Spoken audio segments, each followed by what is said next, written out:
जय हिंद ऑफिसर्स, क्या हाल है सबके।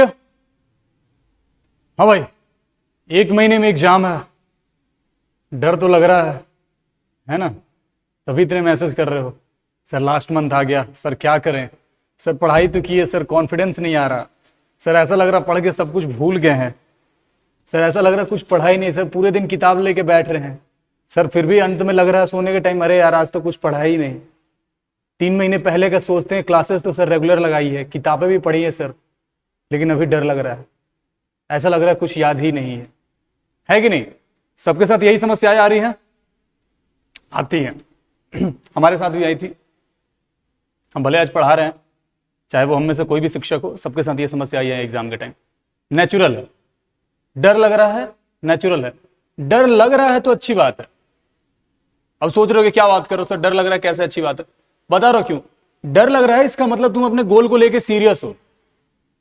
अगर तुम अपने गोल को लेके सीरियस ही नहीं रहते, तुम्हें पास फेल से कुछ मतलब ही नहीं होता, डर किस बात का लगता। पास होते तो भी वहीं पे, फेल होते तो भी वहीं पे, फिर डर किस बात का। अगर डर लग रहा है अच्छी बात है, सीरियस हो लेके, लेकिन अभी इस डर को तो ओवरकम करना पड़ेगा ना। लास्ट महीने में कुछ तो करना पड़ेगा ना सर, बताते हैं क्या करना है। लास्ट मंथ सबसे इंपॉर्टेंट है, जिसने पढ़ाई करी है उसके लिए भी, जिसने पढ़ाई नहीं करी है उसके लिए भी, जिसने ठीक ठाक पढ़ाई करी है उसके लिए भी। क्यों? क्योंकि इस 1 महीने में पूरा गेम पलट सकता है। अगर तुमने बहुत अच्छी पढ़ाई की और ये 1 महीने ढीले पड़ गया ना, मिट्टी पलीत हो जाएगा सारा। लेकिन ये 1 महीने ना हार्डवर्क का नहीं, स्मार्ट वर्क का गेम, समझे। इस 1 महीने में स्मार्ट गेम खेलना, बिल्कुल टू द पॉइंट पढ़ना है, टू द पॉइंट काम करना, सीधे तीर निशाने पर लगना चाहिए। इधर उधर के चक्कर में पढ़ना ही नहीं है। देखा है ना घोड़े को आंखों के पास ऐसे लगाए रखते हैं बिल्कुल सीधा दिखे, बस इस 1 महीने में वही सीधे देखना, दाहिने बाएं कुछ देखना ही नहीं अपने को, समझ रहे। अब बात करते हैं कि क्या करना है हमें। हो गया, मोटिवेशन मिल गया। अब जरा बात करते हैं सर करना क्या है। देखो मैंने इस वीडियो का हेडिंग में दे रखा, देख लो, the end game. End game ही करना है इसको। एक बार ये 1 महीने ऐसे पढ़ लेना कि आगे फिर पढ़ने की जरूरत ना पड़े। पेपर क्लियर करना है, एसएसबी खत्म करना है, एकेडमी पहुंचना और ये चैप्टर क्लोज कर देना प्रिपरेशन फेज, इसलिए मैंने इसका नाम रखा है एंड गेम। अब बात करते हैं कैसे क्या करना है। सबसे पहले स्टार्ट करूंगा मैं अपने सब्जेक्ट से, मैथमेटिक्स से। बाकी सब्जेक्ट पे भी धीरे धीरे आएंगे, मैथ्स में क्या करना है, इंग्लिश में क्या करना है, जीएस में क्या करना है, सब पे बात करेंगे। सबसे पहले स्टार्ट करते हैं मैथ्स पे। सिलेबस खत्म कर चुके हैं, सिलेबस खत्म हो गया हमारा, बिल्कुल सब कुछ। ग्रुप में अगर जुड़े हुए हो तो मैंने हर बार बोला है कि it's time to revision, it's time to revision, बिल्कुल इट्स टाइम टू रिवीजन। लेकिन सर रिवीजन करे कैसे? रिवीजन करने का सबसे सिंपलेस्ट तरीका है क्या? मॉक लगाओ। स्टार्टिंग में याद करो, जब सीडीएस की पहली स्ट्रेटेजी वीडियो हमने बनाई थी, क्या बोला था कि बिल्कुल बेसिक से तैयारी करनी है इस 3, 4, 5 महीने में, और लास्ट में सारा गेम पलटेगा मॉक टेस्ट से। वो गेम पलटने का टाइम आ गया। पहला पॉइंट नोट कर लो, अपने जहन में डाल लो कि सारा खेल कहां से पलटेगा? मॉक से। सारा खेल पलटेगा यहां मॉक से। और अभी दिमाग में मॉक, जैसे मैंने लिखा मॉक के साथ ही तुम्हारे दिमाग में सवाल उठने लगे होंगे कि सर मॉक कितने करें, सर 10 करे, 20 करे, 25 करे, 30 करे, कितने करे सर मॉक?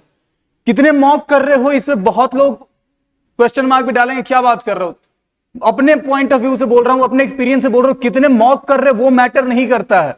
तुम डेली एक मॉक करो, कुछ फायदा नहीं है। मॉक को एनालाइज कितने अच्छे ढंग से करते हो वो मैटर करता है। मॉक लगाया, दूसरा पॉइंट क्या? दूसरा पॉइंट करना अपने को मॉक का एनालिसिस।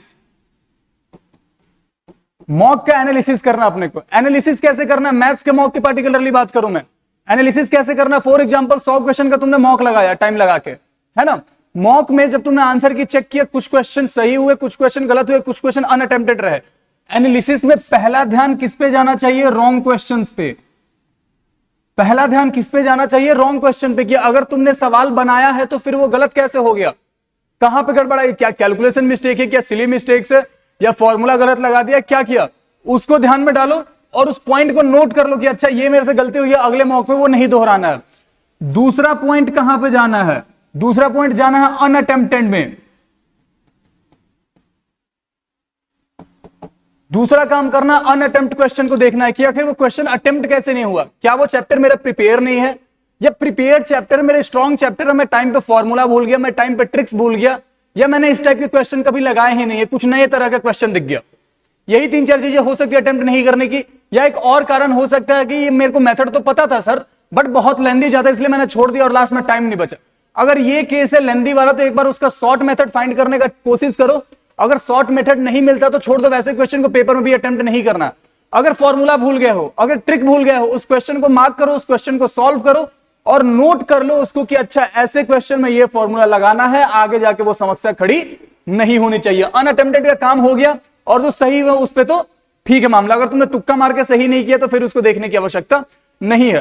अब मॉक एनालाइज किया अगर तुमने ढंग से तो यहां से तुम्हें पता चल जाएगा क्या तुम्हारा वीक एरिया, तुम्हारा वीक एरिया पता चल जाएगा। अब जो 1 महीने का टाइम है, 1 महीने में तुम अपने वीक एरिया पे काम कर सकते हो। मैं ऐसा नहीं बोलूंगा कि अभी छोड़ दो वीक एरिया को, वीक एरिया को छोड़ने का भी टाइम आता है, लेकिन अभी वो टाइम है कि तुम मैथ्स के उस वीक एरिया पे काम कर सकते हो। चैप्टर छोटे छोटे हैं, आराम से कवर कर सकते हो। वीडियो सारी चैनल पे पड़ी हुई है, 2x की स्पीड में देख लो, 1.5x की स्पीड में देख लो, कैसे भी देख लो और सवाल लगा लो 15, 20, 25, 30, 40, 50 उस चैप्टर के, उस पार्टिकुलर ढंग के। वीक एरिया खत्म। वीक एरिया को पकड़ने का है, वीक एरिया को भी स्ट्रांग बनाने का टाइम है, वीक एरिया को स्ट्रांग बनाना है, लेकिन साथ के साथ इस बात का ध्यान भी रखना कि इस वीक को स्ट्रांग बनाने के चक्कर में हमारा स्ट्रांग वीक ना हो जाए। समझ रहे हो कैसे खेलना है? ये होगी बात तुम्हारे मॉक की, तुम्हारे मैथ्स की। यहां पे मैथ्स में इससे ज्यादा कुछ नहीं सोचना है, मैथ्स में इससे ज्यादा कुछ सोचना ही नहीं है। इतना कर लो तुम्हारा मैथ्स का काम हो जाएगा। लेकिन ये उन पे काम करेगा जिन्होंने तैयारी पहले से ठीक ठाक की है, जो रेगुलर रहे हैं क्लास में, भले कहीं से भी पढ़ाई की हो, चाहे अपने चैनल से पढ़ाई की हो या सेल्फ स्टडी किया हो या कहीं और से पढ़ाई, कोई और सोर्स। अगर तुमने रेगुलर पढ़ाई की है, ये स्ट्रेटजी तुम्हारी है, खेल जाओ इस पे, खेल जाओ इस पे। समझ रहे हो? जिन्होंने बहुत कम पढ़ाई करी है, नहीं करी है मैथ्स में, उनके लिए क्या करें? उनके लिए अब भी टाइम है। मैंने जो स्ट्रेटजी वीडियो बनाई थी एक बार मैथ्स वीक वालों के लिए, एक बार वो वीडियो प्लीज देख लो, 10-15 मिनट का टाइम निकाल के। वहां तुम्हें पता चल जाएगा कि तुम्हें चैप्टर कौन से सेलेक्ट करने हैं। उन पार्टिकुलर चैप्टर को सेलेक्ट करो। अभी भी तुम्हारे पास टाइम है कि इस 30 दिन में तुम उन पार्टिकुलर चुनिंदा चैप्टर्स को कवर करके मेरे भाई एक ठीक ठाक स्कोर मैथ्स में अभी भी कर सकते हो। और मैथ्स तुम्हें एज दिलाता है। ओटीए क्वालिफाई करना कंपैरेटिवली टफ है आईएमए, एफए और आईएनए में। समझ रहे हो? आईएमए, एयरफोर्स एकेडमी और आईएनए इजिली क्वालिफाई हो सकता है क्योंकि तुम्हारे पास मैथ्स है और मैथ्स से तुम्हें अच्छा खासा एज मिल जाता है। तो जो आईएमए के लिए एप्लीकेबल है मेरे भाई, आईएमए के लिए एलिजिबल हो, मैथ्स पे खेलो और मैथ्स से अपनी नैया पार लगाओ। मैथ्स से तुम्हारा बेड़ा पार करेगी। ओटीए इज बिट डिफिकल्ट, मैं ये नहीं बोलूंगा कि नहीं हो सकता, बहुत आसानी से होगा, उसके लिए भी बात करेंगे। मैथ्स का काम मेरे भाई यहां पे खत्म। आते हैं अगले सब्जेक्ट पे। अगले सब्जेक्ट की बात करें, कौन सा उठाए? सबको डर लगता है जीएस का। चलो भैया पहले जीएस पे ही बात करते हैं। देखो जीएस बहुत वास्ट है, जीएस बहुत वास्ट है मेरे भाई, और सीडीएस का तो तुम्हें पता है सब कुछ, बहुत वास्ट है। मैं इस टाइम पे किसी को यह रिकमेंड नहीं करूंगा कि तुम एनसीईआरटी 6ठी क्लास से 12वीं क्लास तक लेके बैठ जाओ, ये पढ़ लो। पॉलिटिकली मैं किसी को यह रिकमेंड नहीं करूंगा तुम एम लक्ष्मीकांत लेके अभी बैठ जाओ। किसी को मैं हिस्ट्री के लिए नहीं रिकमेंड करूंगा तो स्पेक्ट्रम लेके बैठ जाओ। मेरे भाई नहीं हो पाएगा उससे कुछ, अभी वो टाइम नहीं है, अभी वो टाइम चला गया। As I mentioned in the very beginning कि हमें यहां पे स्मार्ट गेम खेलना है, हार्ड गेम का काम खत्म। अभी स्मार्ट वर्क से पेपर क्वालिफाई करेंगे। अब तो तुम सोच रहे हो कि सर प्रॉब्लम तो बता दिया, सॉल्यूशन नहीं बताओ, बताते हैं सॉल्यूशन। देखो जीएस के लिए तुम्हारी पहली प्रायोरिटी अब क्या होनी चाहिए इस 1 महीने में? Current affair. पहली प्रायोरिटी इज करंट अफेयर। ठीक ठाक ले दे के 20 क्वेश्चन तक करंट अफेयर के आ रहे हैं आजकल। सोच लो 20 क्वेश्चन करंट अफेयर के अगर तुम्हारे पास आ रहे हैं तो बहुत मैटर करता है वो 20 क्वेश्चन।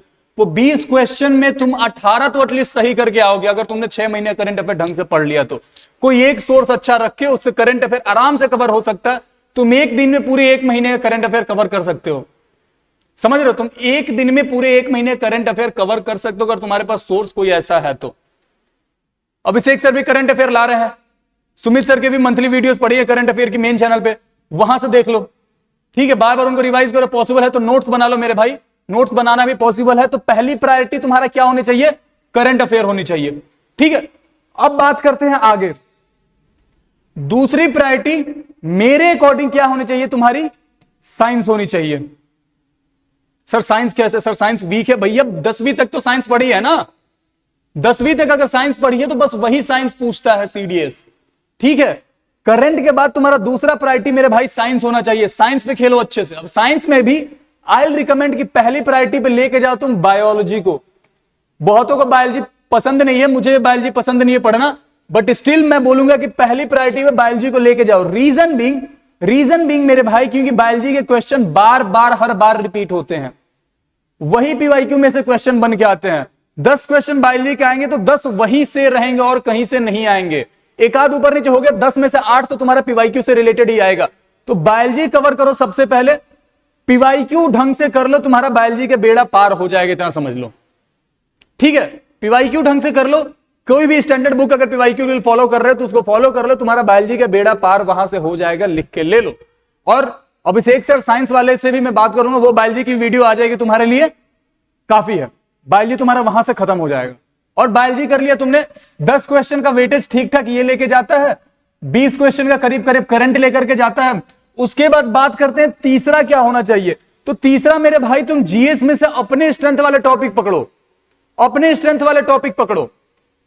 अगर बात करें फिर भी तो पॉलिटी बहुतों को पढ़ना पसंद भी होता है, तो पॉलिटी को पकड़ लो, क्योंकि पॉलिटी का वेटेज अब भी अच्छा खासा रह रहा है। अगर पॉलिटी में इंटरेस्ट है तो पॉलिटी को ही पकड़ लो, पॉलिटी का वेटेज अच्छा खासा रहता भी है, पढ़ने में मजा भी आता है सबको, पॉलिटी पकड़ लो, कर लो पॉलिटी को। उसके बाद मेरे भाई जियोग्राफी को ढंग से कर लो, जियोग्राफी को ढंग से कर लो। और मैं बता दूंगा इनको ढंग से करना कैसे, सर इतना वास्ट है सर, सब तो वही बता रहे हो, हमें तो पता ही है कि ये पढ़ लो वो पढ़ लो। पढ़ने का तरीका बताता हूं तुम्हें पढ़ना क्या है।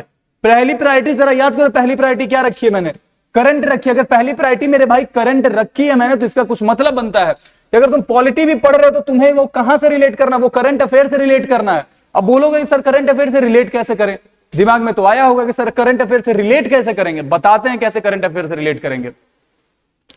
प्रेसिडेंट का इलेक्शन हुआ था, प्रेसिडेंट का इलेक्शन हुआ था, वाइस प्रेसिडेंट का इलेक्शन हुआ था ना, वो करंट अफेयर का न्यूज है। लेकिन यूपीएससी कैसे खेलेगा, तुम्हें प्रेसिडेंट वाइस प्रेसिडेंट से रिलेटेड आर्टिकल पूछ सकता है, उनसे रिलेटेड अमेंडमेंट पूछ सकता है, उनसे रिलेटेड उनकी सैलरी वगैरह अलाउंस वगैरह पूछ सकता है, उनके पावर्स के बारे में बात हो सकती है, उनसे रिलेटेड आर्टिकल हो सकता है। तो पॉलिटी अगर पढ़ रहे हो मेरे भाई तो उसको रिलेट करो कहां से, कि करंट से। करंट में अगर तुम्हारे पास कहीं भी ऐसा कुछ आया है, करंट में अगर तुम्हारे पास कहीं भी ऐसा कुछ आया है कि किसी कारण कोई चीज न्यूज में रहा है पॉलिटी का, तो बस तुम्हारा इंपॉर्टेंट पार्ट वहां से मिल गया पॉलिटी का, कि तुम्हारा पहला ध्यान वहां जाना चाहिए। इलेक्शन कमीशन अभी कुछ दिन पहले न्यूज में था, इलेक्शन चीफ इलेक्शन कमिश्नर को कैसे इलेक्ट करना है, ये चीजें न्यूज में थी, इलेक्शन कमीशन के चांसेस हैं आने के। पॉलिटिकल पार्टीज कुछ समय पहले न्यूज में थी, क्यों, क्योंकि आम आदमी पार्टी को नेशनल पार्टी का दर्जा मिला था, पॉलिटिकल पार्टी आने के चांसेस है।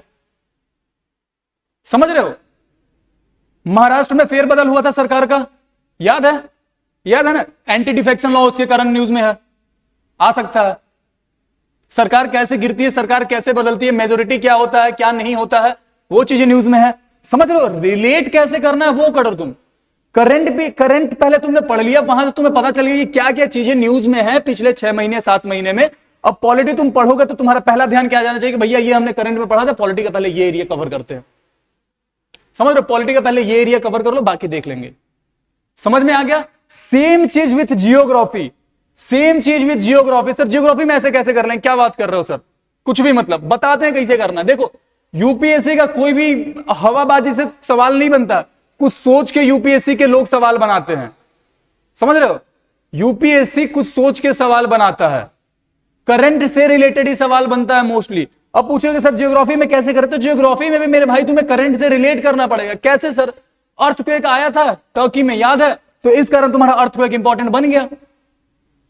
अर्थक्वेक आया था, अर्थक्वेक इंपॉर्टेंट बन गया तुम्हारा। वोल्केनो एक बहुत पुराना इरप्ट हुआ है, largest volcano in the world erupt हुआ है, वोल्केनो तुम्हारा इंपॉर्टेंट बन गया।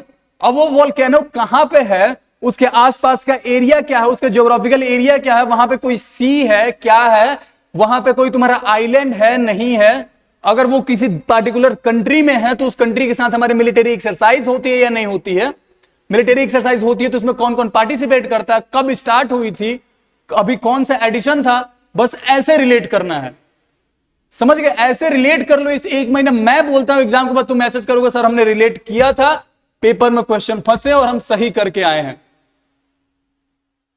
ठीक है, उसके बाद एक आध सदाबहार टॉपिक रहते ही रहते, जैसे ओशियन करंट सदाबहार टॉपिक है, ले दे के हर दूसरी बार सवाल आ ही जाता, तो ओशियन करंट इंपॉर्टेंट है, कर लेने का उसको। ठीक है, सोलर सिस्टम से कभी कभी सवाल उठ के आ जाता, अगर सोलर सिस्टम में इंटरेस्ट है तो सोलर सिस्टम पढ़ लो, सोलर सिस्टम पढ़ लो अच्छे से। समझ रहे हो, और बहुत सिंपल सिंपल टॉपिक बता रहा हूं मैं, ऐसे इंपॉर्टेंट चीजें तुम्हें पिक करनी है मेरे भाई। बात क्लियर है, होगा, ये चीजें क्लियर हो गई होगी उम्मीद करता हूं मैं। अब क्या बचा तुम्हारे पास, और कुछ बचा करने के लिए? हाँ, और यहां पे भी मॉक मैटर करता है, यहां पे भी मॉक लगाओगे तो बहुत फायदे में रहोगे। मॉक हर जगह एप्लीकेबल है, मॉक हर जगह लगाना है, बहुत हेल्प करेगा। मॉक लगाने का फायदा यह होता है तुम्हें पता चल जाएगा तुम्हें कैसे क्वेश्चन पे खेलना है, कैसे क्वेश्चन पे नहीं खेलना है, कैसे क्वेश्चन को देखते ही छोड़ देना है, टाइम कैसे मैनेज करना है, ये सब कुछ तुम मॉक से सीखोगे। ठीक है, अब आगे क्या, अब आगे तुम्हारा एक है इंपॉर्टेंट चीज, हिस्ट्री। हिस्ट्री का क्या है मेरे भाई, हिस्ट्री को प्रेडिक्ट करना सबसे डिफिकल्ट है। हिस्ट्री के सवाल प्रेडिक्ट करना बहुत डिफिकल्ट है, बहुत मुश्किल होता है हिस्ट्री प्रेडिक्ट करना। ठीक है, अगर तुम्हारे हिस्ट्री स्ट्रांग है, हिस्ट्री में इंटरेस्ट है, तो कुछ एरियाज हैं जहां से सवाल बनते हैं, जैसे कि अगर मौर्य और गुप्ता एरा से सवाल बनते हैं बार बार, तो वो पढ़ सकते हो। वो जो भक्ति रिवॉल्यूशन हुए थे उनसे सवाल बनते हैं बार बार, वो पढ़ सकते हो। तुम्हारे पीजेंट्स रिवॉल्ट से सवाल बनते हैं बार बार, तुम वो पढ़ सकते हो। मॉडर्न इंडिया तो पूरा पढ़ना ही पढ़ना है। तो हिस्ट्री को कई बार कंपैरेटिवली प्रेडिक्ट करना डिफिकल्ट होता है। अगर तुमने बस इतना भी कर लिया ना मेरे भाई, अगर ढंग से तुमने इतना भी कर लिया, फिर मैं देखता हूं कैसे तुम्हारा पेपर क्लियर नहीं होता। जीएस में 20 नंबर लाना मुश्किल हो जाता, तुम इतना करो तो सही, जियोग्राफी तक का ही बस तुम कर लो अच्छे से, देखते हैं कैसे नहीं होता तुम्हारा क्लियर। ठीक है, अच्छा एक चीज छूट गया था, मैंने इसमें बस बायोलॉजी की बात की थी। दूसरा चीज यहां पे क्या होता है, फिजिक्स, और तीसरा क्या होता है, केमिस्ट्री। फिजिक्स भी पीवाईक्यू को बेस मान के करो, केमिस्ट्री भी पीवाईक्यू को बेस मान के करो। क्यों, केमिस्ट्री में वही केमिकल फॉर्मूला बार बार पूछे जाएंगे, वही रिलेटेड केमिकल रिएक्शन बार बार पूछे जाएंगे, समझ रहे हो। फिजिक्स में वही ऑप्टिक्स के सवाल बार बार पूछे जाएंगे, वही टोटल इंटरनल रिफ्लेक्शन की बात की जाएगी बार बार, वही क्रिटिकल एंगल की बात होगी बार बार, डिफरेंट टाइप्स ऑफ इक्विपमेंट की बात यहीं से होगी, वही जो पहले पूछे जा चुके हैं वही पूछे जाएंगे। यहां पे बैरोमीटर से क्या नापते हैं, सिस्मोग्राफ से क्या नापते हैं। तो पीवाईक्यू को बेस मान के तुम साइंस बहुत इजीली कवर कर लोगे। पीवाईक्यू कर लो, पीवाईक्यू से तुम्हारा साइंस हो जाएगा, मेरी बात मेरे पे भरोसा करो, हो जाएगा बहुत आसानी से। अगर तुमने नहीं पढ़ा है तो, अगर नहीं पढ़ा है तो पीवाईक्यू कर लो मेरे भाई, हो जाएगा, वहां से रिलेट करके बस पढ़ना है। क्लियर है बात, इतना भी कर लो काफी है। इकोनॉमिक्स में 4-5 इंपॉर्टेंट टॉपिक है, उनको कर लोगे खत्म हो जाएगा। जैसे तुम्हारा पंचवर्षीय योजना से सवाल बनते हैं, इकोनॉमिक्स एक बहुत वास्ट टॉपिक है। ठीक है, पूरी इकोनॉमिक्स पढ़ना भी पॉसिबल है ही नहीं, पूरी इकोनॉमिक्स पढ़ पाना पॉसिबल है ही नहीं। अगर रेगुलर तुमने पढ़ा है तो फिर तो अभिषेक सर की क्लासेस अगर तुमने करी है तो फिर तो तुम्हें सोचना ही नहीं इकोनॉमिक्स के बारे में। बहुत प्यार सुना, बहुत डिटेल में पढ़ा रखा है कि इकोनॉमिक्स का तुम्हें चिंता करने की जरूरत भी नहीं है। 2-4 इंपॉर्टेंट टॉपिक पंचवर्षीय योजना वगैरह वो चीजें देख लेना, हो जाएगा, वो चीजें देख लेना, हो जाएगा, सिंपल सी बात है। जी से काम यहां से मेरे भाई मेरी बहन बहुत आसानी से हो जाएगा, कुछ टेंशन मत लेना। जो 20 नंबर का डर होता है ना, वो डर खत्म कर दो। वो डर तुम्हारा करंट और साइंस के लिए डूबेगा, वो डर तो तुम्हारा करंट और साइंस से ही निकल जाएगा बहुत आसानी से। अब बात करते हैं कि सर इंग्लिश, इंग्लिश में कैसे करें सर। अभी तो दिमाग में आ रहा होगा इंग्लिश में कैसे करें, क्या करें नहीं करें, क्योंकि सर हमारा तो ओटीए, हमें तो स्कोर इंग्लिश से ही करना है। मेरे भाई बिल्कुल, अगर तुम्हारा ओटीए है तो तुम्हारे लिए इंग्लिश ही रामबाण औषधि है, तुम्हें इंग्लिश में स्कोर करना पड़ेगा। 70-75 नंबर तुम्हें यहां पे लाने पड़ेंगे। अब समझ रहे होगे सर ये तो हमें भी पता है लाने पड़ेंगे, लाने कैसे हैं ये तो बताओ। अब भी बताते हैं कैसे लाना है। देखो इंग्लिश में अब भी तुम्हें नाउन, प्रोनाउन, वर्ब, एडवर्ब तुम्हें पढ़ने की आवश्यकता नहीं है, तुम पढ़ ही नहीं पाओगे, अभी नहीं हो पाएगा, सारा खेल गड़बड़ हो जाएगा। अभी तुम्हें यहां पे करना पड़ेगा क्या, प्रैक्टिस।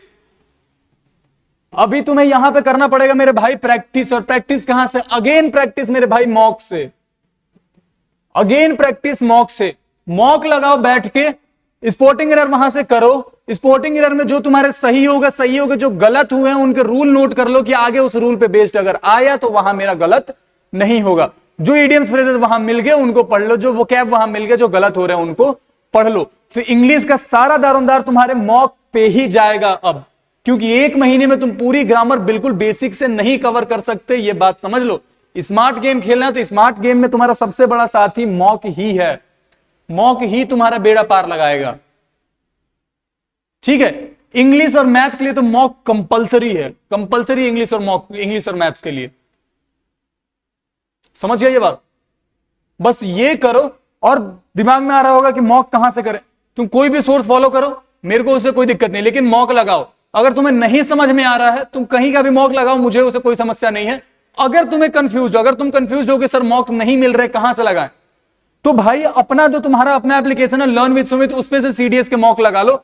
उस पे फायदा क्या है, लर्न विद सुमित वाले अब तुम्हारे एप्लीकेशन पे, उसमें तुम्हें सब टॉपिक वाइजली मॉक अवेलेबल है। एक तो ये फुल मॉक है ही है, तुम्हारे मैथ्स में भी टॉपिक वाइज क्वेश्चन अवेलेबल है। जिस टॉपिक तुम्हें वीक लग रहा है तुमने पढ़ लिया और वहां से टॉपिक वाइज भी लगा सकते हो। ठीक है, ये मत सोचना कि सर अपना तो लास्ट में प्रमोशन करने लगा। मैंने स्टार्टिंग में बोला तुम कोई भी मॉक लगाओ, मुझे उससे कोई समस्या नहीं है। तुम कोई भी अगर स्टैंडर्ड मॉक है कहीं का भी लगाओ, मुझे उससे कोई समस्या नहीं। लेकिन अगर कंफ्यूज हो कि सर मॉक समझ ही नहीं आ रहा है कुछ, कहां से करें, तुम्हारा अपना एप्लीकेशन लर्न विद सुमित है, तुम वहां से मॉक लगा लो। और बहुत नॉमिनल प्राइस पे 499 अपने करियर के लिए इन्वेस्ट करना कोई बड़ी बात नहीं है, समझ रहे हो। बहुत आसानी से 499 लगा सकते हो। बेस्ट मॉक तुम्हें वहां पर मिल जाएगा, चैप्टर वाइज से लेके फुल मॉक के साथ तुम्हारा प्रीवियस ईयर क्वेश्चन सब जगह एक जगह कंपाइल फॉर्म में मिल जाएगा। समझ गए बात। तो वहां से तुम मॉक कर सकते हो यूज। ठीक है बात, ठीक है, बस इतना कर लो मेरे भाई, तुम्हारा डर हो जाएगा खत्म। और ये 30 दिन में बिल्कुल मक्खन करके 16 अप्रैल को जब पेपर दे के आओगे ग्रुप्स में या पर्सनली तुम ही मैसेज करोगे कि सर जो आपने बोला था वो हमने किया, हो गया क्लियर। उसी दिन तुम्हें पता चल जाएगा कि सर हो गया। कि रिजल्ट तक का वेट कौन करता है? रिजल्ट तक का वेट वो करते हैं जिनको अपने ऊपर कॉन्फिडेंस नहीं रहता।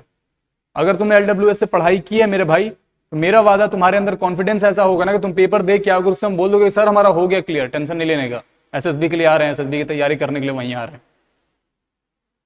ठीक है, बस अब 1 महीना अपने हेल्थ पे भी ध्यान रखना है, ये भी बहुत इंपॉर्टेंट है। इस पे कोई बात नहीं करता है, इस पे कोई बात नहीं करता, लेकिन मैं बात करना चाहता हूं इस पे कि इस 1 महीने स्ट्रेस नहीं लेने का है, पढ़ना है, रेगुलर पढ़ना है, थोड़ा सा घूमना फिरना कम कर देना है।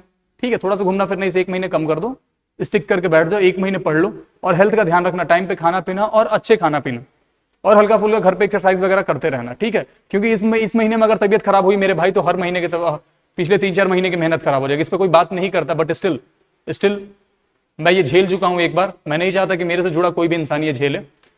तो अपने एक्सपीरियंस ये जितनी बातें की है ना, बहुत टीचर्स को भी ये लगेगा कि ये तो बहुत गलत बात कर रहे हो, लेकिन नहीं, बहुतों के लिए गलत हो सकता है, बहुत टीचर्स के लिए जो कुछ और स्ट्रेटेजी बताते हैं। मैंने जितनी स्ट्रेटेजी बताई है मेरे भाई, अपने पर्सनल एक्सपीरियंस से बता रहा हूं, और ये पर्सनल एक्सपीरियंस ऐसी हवा में नहीं मिला।